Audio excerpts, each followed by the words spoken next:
はいどうも、ハンターハンター解説チャンネルトムトンのヒルド。今日は僕が解説します。焼きパンです。はい、嘘です。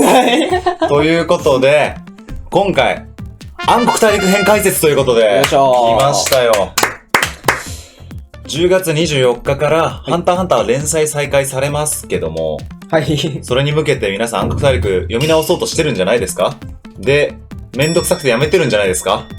なので今回は暗黒大陸編読み直すのめんどいけど、本誌開いた時に何これってなりたくない人向けに、はい。暗黒大陸編解説します。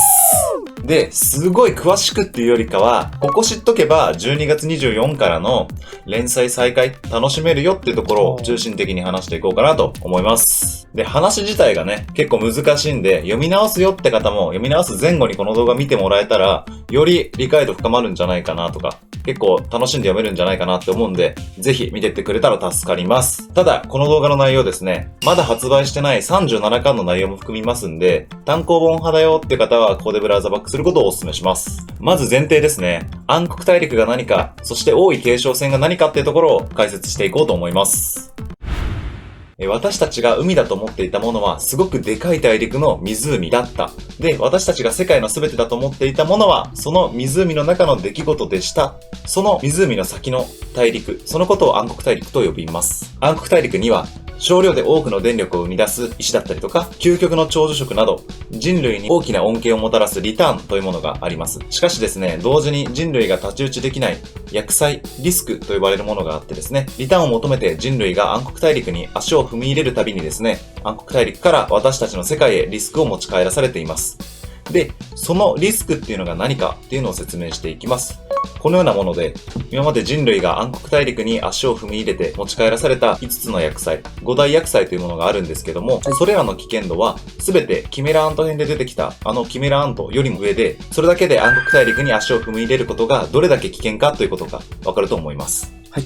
さらにですね、暗黒大陸のリスクによる被害というものが、暗黒大陸に足を踏み入れた本人だけじゃなくてですね、その人の恋人だったり、家族だったりっていうところの関係者にまで同時に及ぶっていうところから、リスクの大きさによっては人類全体に被害が及んで、人類が滅亡してしまうっていうケースが考えられるため、暗黒大陸への渡航は V5。V5 というのは5大陸を代表する国の連盟ですね。この V5 によってタブーとされています。そこにですね、V5 未加盟の新興国、華金帝国の国王、ナスビホイコーロが現れてですね、ネテロの息子、ビヨンドネテロを責任者として暗黒大陸へ渡航し、リスクの克服、リターンの獲得を目指すことを宣言します。はい。さらにですね、華金帝国は暗黒大陸へ向かう船の上で、次の王を決める王位継承戦というものを行います。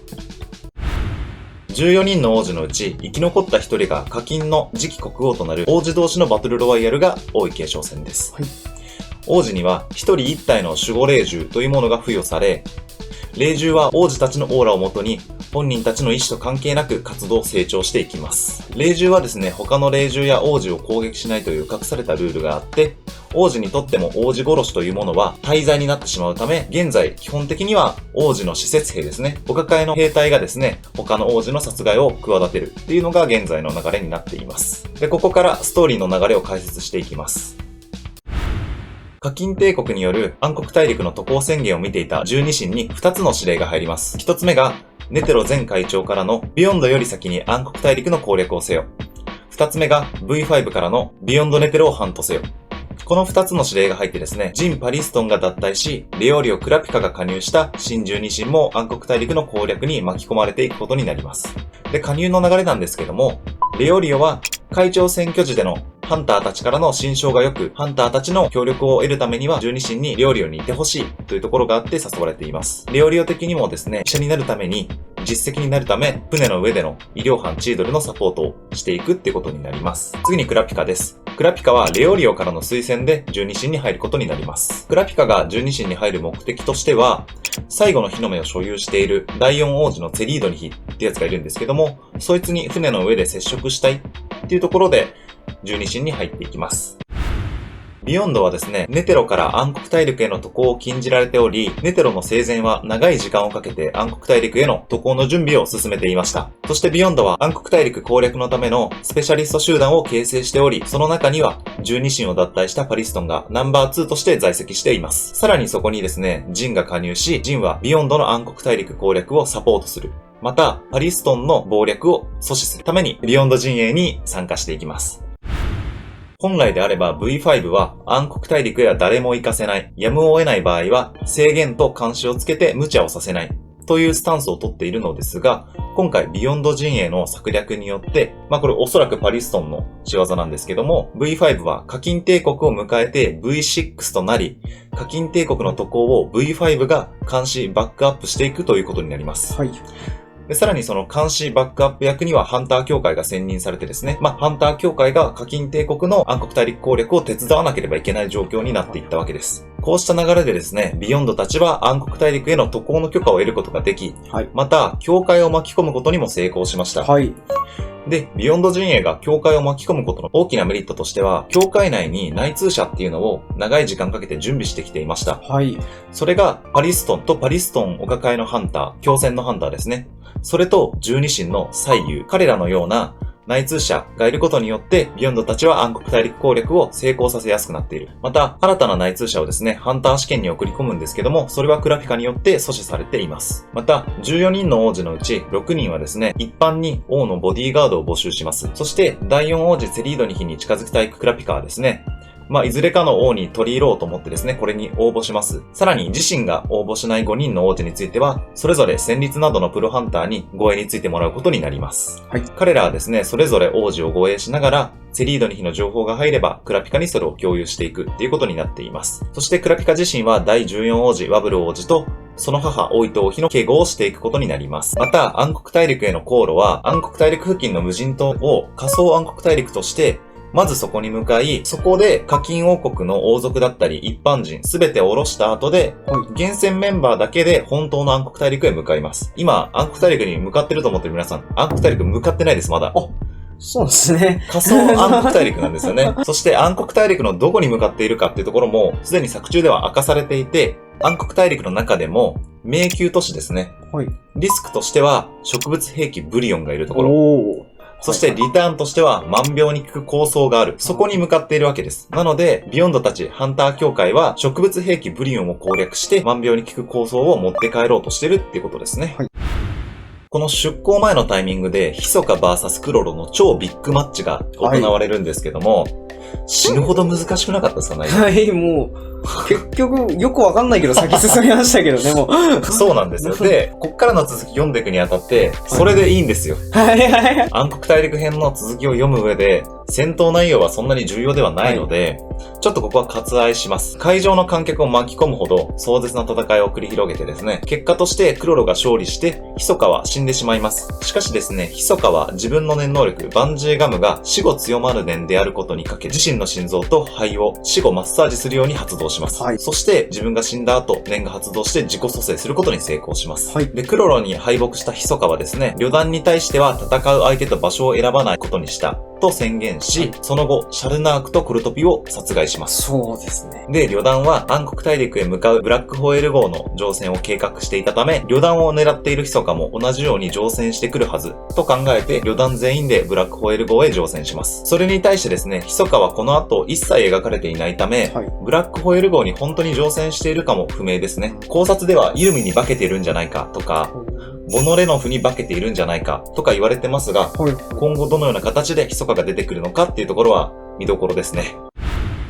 クラピカや王子、一般人を乗せたブラックホエール号が出港してですね、王位継承戦というものも開始されていきます。王子同士の接触はですね、毎週日曜日の晩餐会のみですが、念能力により殺し合いはいつでも始められるといった状況にはなっております。実際ですね、上位の王妃は施設兵を海王妃の警護として監視を送り込むことができ、ワブル王子、大糸王妃の警護は出航間もなくですね、殺害により当初11人いたんですけども、すぐに2人まで減ってしまいます。また、その中でクラピカの人差し指の能力、スチールチェーンの能力が明らかになります。はい。で、形状としては鎖の先に注射器がついているような形をしており、能力としては対象に刺すことでオーラと念能力を吸い出すことができ、吸い出されている間は対象は能力を発動することができなくなります。はい。これだけでも強いんですけども、エンペラータイムを発動することによって奪った念能力を使用することができます。はい。そして一度使うと能力は対象に戻ることになります。で、またですね、奪った能力を第三者に注入することによって、奪った念能力を渡すことができます。はい、第三者に。そして王族と要人のセレモニーが終わって、本格的に王子同士の戦い合い、探り合いというところが描かれていくことになります。また、この後ですね、旅団だったりマフィアだったりっていうところが出てきて、ぐちゃぐちゃになっちゃってると思うんですけど、頭の中が。覚えておけばいいのは、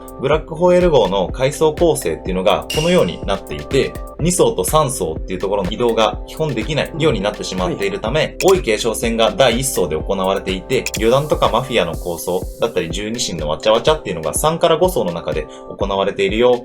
なのでそこは今のところまだ関わらないよっていう認識でいてくれれば大丈夫です。第14王子の居室に大量の念獣が発生してしまうんですけども、その際ですね、クラピカは全体通信で念獣の存在を公にしてしまいます。で、もともと王子のほとんどは念というものの存在を知らなかったため、王子たちから念の情報を求められていきます。そしてクラピカはですね、希望者全員に2週間で念を習得させるという講習を行います。しかしその受講者の中には、すでに念を使える者が数人いてですね、しかもその中には他の受講者を抹殺する目的で参加している暗殺者が紛れ込んでいることが分かり、クラピカは王の護衛、他の王の情報収集、念のレクチャーに加えて暗殺者の確保を行わなければいけない状況となってしまいました。ここからですね、ストーリーにのっとりながら主要な王子の説明をしていこうかなと思います。まず一人目、ベンジャミンです。で、霊獣の能力は現在不明となっております。ベンジャミンは王子の中でもかなり多い継承戦に乗り気で、本人も念能力者です。能力としては死亡した施設兵の能力を使用できる。これめちゃくちゃ強い。強いっすね。で、ベンジャミンはですね、念能力者である施設兵の精鋭をですね、各王子の警護兵として派遣し、各王子とその警護兵の情報収集だったり、殺害自体をもうすでに実践しています。第二王子カミーラです。霊獣の能力は条件成立により対象を意のままに操ることができます。カミーラ自身もですね、念能力を有していて、自身を殺害した者を殺し、その後生き返るという念能力によってですね、ベンジャミンを殺害しようとしますが、これには失敗します。また、長い期間対象に呪いを込めて自死することで、対象に呪いのこもった念をかけるという呪念の使い手というものをカミーラは13人施設兵に抱えており、なので、ベンジャミンだったり、カミーラ以外の王子全員にですね、呪いをかける用の施設兵を持っていて、クラピカが開催している年講習会の第2回に、ワブル王子の受殺を目的として施設兵を送り込むことになっています。これネタバレね。通りで知らないわけか。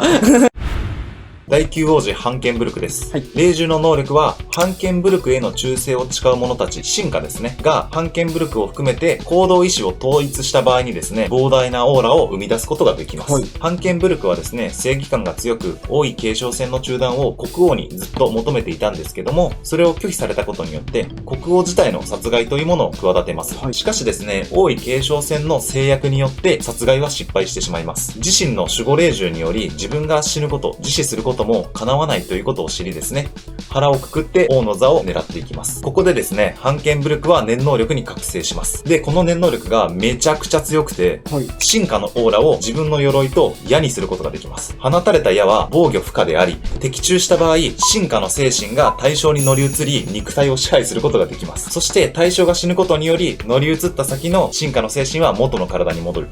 ナルトのイノの新天使の術みたいな感じで、乗り移らせることができます。第10王子花鳥と第11王子風月です。第11王子風月の霊獣の能力は空間移動能力です。現在地から異空間へ行き、で、その異空間からまた移動先に行くことができます。で、行きは妹が、帰りはお姉ちゃんが操るというものになります。なので、妹だけいても、行きは行けるけど帰ってこれないよっていう能力になっています。二人はですね、共に第六王妃、聖子を母に持つ双子姉妹です。兄弟同士の殺し合いにですね、怯える様子が描かれています。また、二人は対照的な性格で描かれており、家長はですね、警護兵や従者に早く殺されてしまえばいい、と思われてしまうほど高圧的な態度をとっているのに対し、風月は気弱で一人になるたびに家長との写真を眺めて涙を流しています。しかし、この家長の高圧的な態度には裏があり、家長、風月のどちらかしか助けられないという状況に陥った際に、警護兵たちが迷わずに風月を助けてあげる、妹を助けてあげるためのものであり、自分が死んででも妹を守るため嫌なお姉ちゃんを演じていたのです。実際にですね、風月が霊獣の能力で家長の寝室へ忍び込んだ際には、家長も風月と同じようにですね、二人の写真を眺めながら涙を流しているというシーンがありました。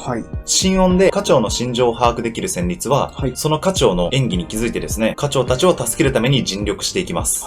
そして二人が接触できる晩餐会でブラックホエール号からの脱出を決行します。旋律の能力で王子や警護兵、警備員たちの意識を3分間飛ばし、その間に救命ボートで船外へ脱出します。しかしですね、船外への脱出というのが王位継承戦のルールで認められていなかったようで、王位継承戦の制約が大量の手となり2人に迫っていきます。すぐさま風月の霊樹の能力で船内へ戻ることを試み、移動中の異空間で作戦の立て直しを約束する2人なんですけども、船外に出た救命ボートが映ってですね、そこには家長の死体が映っているんです。これがなんでか。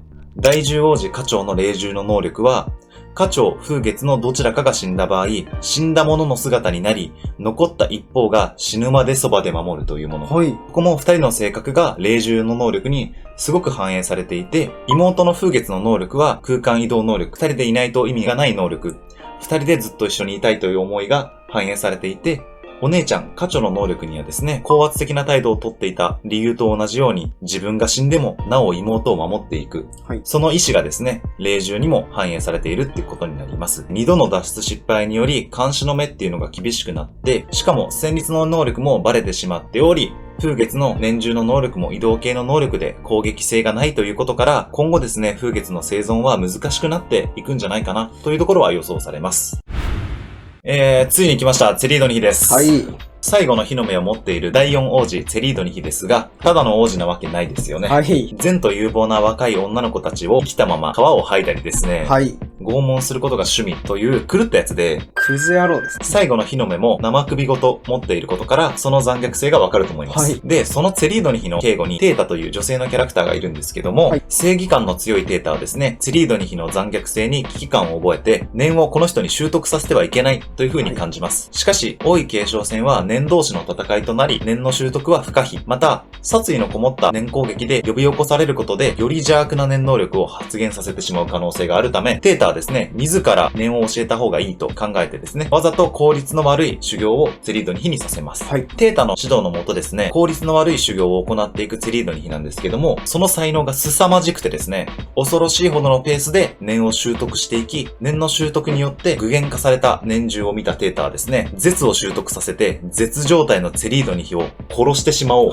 そうしないとダメだと思うわけなんですね。しかし、ツェリードニヒの能力が絶状態で発動する能力であったため、この殺害計画は失敗してしまいます。さあ、ここで皆様が一番挫折したツェリードニヒの念能力解説していきます。簡単に言うと未来史です。そして未来を変えることができるってことですね。それゆえに。で、ツェリードニヒの能力なんですけども、絶状態で目を閉じることで発動します。で、まずですね、絶状態で目を閉じた時に、三人称視点で10秒間の未来を見ることができます。その間ですね、現実世界では時が流れません。なので、刹那の時間の間にですね、自分は10秒間の間に何が起こるかっていうのを見ることができる。その後、目を開けると、現実世界で先ほど見た10秒間が流れていくわけなんですけども、ここでツェリードニヒとツェリードニヒ以外では、流れている世界の認識が変わります。ツェリードニヒ以外はですね、ツェリードニヒが先ほど見た10秒間の未来をそのまま感じ取ります。しかし、ツェリードニヒ自身はですね、その10秒間に関係なく行動することができます。これだけだとちょっとわかりにくいと思うので、僕たちでちょっとデモンストレーションします。僕がツェリードニヒだとします。じゃあ僕が絶状態で目を閉じました。そして10秒間の未来を見るわけです。さあ、その未来っていうのがこちらです。今日朝何食べました？今日はね、卵焼き食べました。僕も卵好きなんですよね。これが10秒間で見たものとします。はい。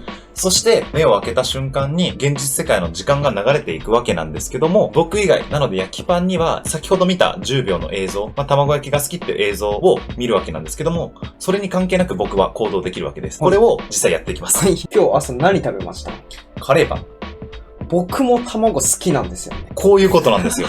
焼きパンの目には卵焼きを食べたよっていう僕が映ってるわけなんですね。なので、絶状態で目を閉じます。で、10秒間相手が気を抜いてることが分かりました。目を開けます。ナイフで相手を殺します。はい。っていうことが簡単にできてしまう能力。なるほど。なんですね。で、実際にテータも絶状態のツェリードニヒに対して銃で頭を撃ち抜くんですね。はい。で、ツェリードニヒはその状態を刹那の10秒の中で見て、はい。それを避けることができるんですよ。はい、はい、はい。で、避けて、テータは絶対に殺したっていうところを見るんですよ。はい。死体を見るわけですから。その数秒後にですね、後ろにツェリードニヒが立っていて、死体なんてない。はい。殺したはずのツェリードニヒが生きてるってことになるんですね。そしてツェリードニヒの能力これだけで終わらないんです。はい。これだけで終わらないから分かりにくいんですよね。はい、はい。絶状態で目を閉じると、刹那の時間の間に10秒間を見ることができるっていう風に言ったんですけども、はい。この10秒後にですね、まだ目を閉じ続けると、はい。さらに10秒間を見ることができます。はい。で、このさらに10秒間を見ている間、11秒から20秒間。この間は現実世界でも時間は流れ続けます。で、この流れてる間っていうのは最初の10秒で見た世界が流れてるわけなんですね。はいはいはいはい。なので、刹那の時間で10秒間を見て、その間は危険がないと思ったらさらに10秒間を見て、で、さらに見てる間は現実世界でも流れるんですけど、時間は。ただ、危険がないことは分かってるんで安全に過ごせます。で、その間に見た10秒で行動を起こしたかったら、さっきの再現 VTR と同じことが、その後の10秒でもできます。はい。っていうクソ強能力なんですよね。はい。で、しかもやばいのが、絶状態で目を閉じました。未来を見ました。目を開けます。もう一回閉じます。また発動します。はい。絶状態さえ続けていれば、目を閉じることで連続発動が可能です。はい。どうやって勝つのこれ。もう勝ちようがない。なんですけども、はい。守護霊獣って何で動くかっていうと本人のオーラなんですよ。はい。なので、絶状態にしてしまうと守護霊獣が消えてしまう。はい。守護霊獣は王の意志に関係なく王を守る存在ですから、その守ってくれる存在を自ら消してしまう能力でもあるわけです。はい。そして、絶状態にはなってしまうわけで、もしそこに攻撃を受けてしまったら致命傷になりかねないわけなんですね。そういったところでクラピカたちがどうやってツェリードニヒと戦っていくのかっていうところも今後の見どころにはなっていきますね。はい。ただ、次の10周でツェリードニヒが戦うかは不明です。はい。また、ツェリードニヒの霊獣の能力はですね、はい対象の嘘に起因して発動する能力ということが分かっています。で、実際にですね、テータちゃんはですね、ツェリードニヒに何回か嘘をついてるわけなんですけども、はい。 1回目の嘘でマーキング、傷をつけるわけです。はい。そしてその次にですね、言葉と印で警告します。霊獣がですね、テータちゃんに、次に王の言葉に偽りで返したら、お前は人間ではなくなると伝えて、その傷周りがめちゃくちゃ炎症します。はい。次に王に嘘をついてしまったらどうなってしまうのか。作中でテータたちが予想していた内容はですね、自身も年中みたいなものになってしまって、ツェリードニヒの、部下みたいな形になってしまうんじゃないかっていうことは予想されています。ブラックホエール号には現在3組のマフィアが乗船しており、睨み合いの状況になっていました。まず1つ目ですね。第3王子長来がケツ持ちのシュー一家。これが第4層を取り仕切っています。2つ目、第4王子ツェリードニヒをケツ持ちとするエイ一家。これが第3層ですね。最後、第7王子ルズールスをケツ持ちに持つシャー一家。はい。これが第5層ですね。これ並べるとシューエイシャになるっていう。あ、なるほど。そういうこと。そうそう。変な名前だなと思ったら。次に、偽物というものについても説明していきます。はい。偽物とは、王の子孫でありながらですね、婚外子だったり、愛人の子供だったりといったところで、一生表舞台に出られない立場の王の子供のことを言います。はい。そしてですね、その偽物は生まれた瞬間に顔に2本の傷をつけられて、一生表舞台に出られない顔にされてしまいます。はい。そして各組の組長は全員偽物が担当しています。エイ一家の組長モレナは能力、細菌汚染によってですね、はい。22人の組員にレベルというものを与えます。で、このレベルなんですが、殺人によってレベルが上がっていきます。はい。一般人なら1レベル、念能力者なら10レベル、王子なら50レベル上昇します。はい。そしてレベル20に到達することで、それぞれ念能力を得得することができ、100レベルに到達することで、自身もですね、他者にレベルを与える存在になることができます。はい。ネズミ講みたいなんですよね。はいはい。モレナは偽物として生まれてしまったことに大きな恨みを抱えており、同じように王の子供として生まれたのに、自分は顔に傷をつけられて一生表舞台に出られない。っていったことに恨みを抱えており、敵はおそらく王位継承戦に乗じて華金帝国の破壊なんじゃないかっていうのが描かれています。で、英夷一家の組員はですね、レベル上げのために一般人だけではなく、周一家だったり、シャー一家の組員も殺害しており、周一家、シャー一家と英夷一家の戦争っていうのが止められない状況になっています。旅団はですね、密か抹殺と華金帝国の国宝略奪のために乗船しているわけなんですけども、現在は複数に分かれて密かの捜索を行っています。でですね、先ほど説明したマフィアっていうのが、3層、4層、5層にいるんですけども、組長はですね、みんな1層にいます、基本。で、1層と3層だったり4層に繋がる連絡通路っていうのをそれぞれ独自に持っていて、シャー一家との交換条件により、旅団は1層、2層への移動手段を得るためにですね、英夷一家との戦争を辞さない様子を見せて、これによってですね、英夷一家 VS 周一家、シャー一家、旅団っていう構図の戦争が描かれていくことが予想されています。で、今はなんですけど、周一家、シャー一家、旅団は、仲間みたいになってますけど、当然それぞれ敵であるわけでして、英夷一家倒した後は、きっとそこでやっぱ抗争が行われていくわけですし、周一家、シャー一家は旅団のことを危険視していて、排除しなければいけないなというふうに思っていますね。はい、ちょっと長めに説明してきましたけども、はい。結局、今どういう状況っていうのを最後にまとめてですね、この動画を終わろうかなと思います。クラピカはですね、年の講習をまだ行っています。第1回目ですね、2週間経ってないんで。で、これが終わったら第2回目、3回目っていう風に開催することをクラピカは考えています。まだセリードに人の接触はできてない状況ですね。で、12神ですね。3から5層の治安維持だったり、ビヨンドの警備など、当初目的としてやっていたことをまだわちゃわちゃやってます。次、旅団ですね。密かの捜索を複数グループに分かれて行っています。さらに、英夷一家との戦争がこれから描かれていくんじゃないかなと思います。次にマフィア。英夷一家 VS 周一家シャー一家旅団の戦争状態となっています。で、密かですね。不明です。出てきてないんで。仕方ないですね、これは。これは分かんない。この後の10話で出てくることを本当に期待します。で、次に王子の状況ですね。第8王子サレサレ、第10王子課長、第12王子モモゼの3人は死亡しています。はい。なんですけども、課長が死亡していることは、死んでしまった課長しか知らないんじゃないかなとは思います。はい。そしてベンジャミンはですね、他の王子の情報収集、特にですね、超強力な念能力を獲得したハンケンブルクを危険視しています。次にツェリードニヒですね。まだ念の修行をしています。あと、ハンケンブルクですね。ハンケンブルクは、ベンジャミンのところから派遣されてきた施設兵を、もう、バンバンやっちゃいます。やっちゃってます。すごいじゃん。最初一番平和主義だったのに。はいはい。で、最後ですね、ゴンとキルアです。